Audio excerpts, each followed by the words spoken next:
बौद्ध जिला अबकारी मोबाइल स्क्वाड हाथ में धरा पड़ी तीन गंजेई चोरा चालाणकारी।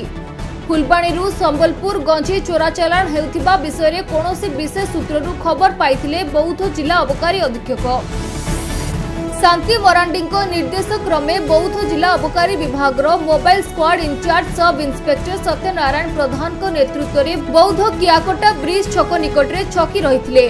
संपृक्त ऑटो दिन 3टा बेले ब्रिज निकट में पहुंचवा मात्रे स्क्वाड ऑटोटी को जांच करिथिला। ऑटो मध्यरु 26 किलो गंजेई सहित 3 जण चोरा चालाणकारी को गिरफ्त करा जायतिला। गिरफ्त पर उक्त 3 जण अभियुक्तों को जिला दौरा जज को कोर्ट रे हाजर कराजिबो बोली श्री प्रधान कहिबा सहित एपरि चढ़ऊ आगु मध्य जारी रहिबो बोली दृढ़ोक्ति प्रकाश करथिले। एही चढ़ऊरे अबकारी एसआई रेणुप्रिया भोई, कांस्टेबल सत्यनंदन मुखी और कांस्टेबल प्रफुल्ल भोक्ता मध्य शामिल थिले।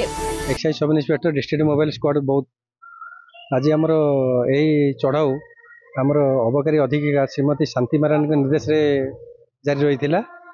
आमर विशेष सूत्र खबर थिला कि जे आमर फुलबाणी जिलूर संबलपुर को गोटे ऑटो जोगे गंजेई चालन हम से आमर मोबाइल स्क्वाड टीम बहुत आगु प्रस्तुत रही एवं यही ऑटो को आमे आम महादी ब्रिज छक निकट में जांच कलु। जांच कर 3 जण लोक व्यक्ति को गिरफ्त करचु एवं से ऑटो 26 किलो गंजेई जबत करचु।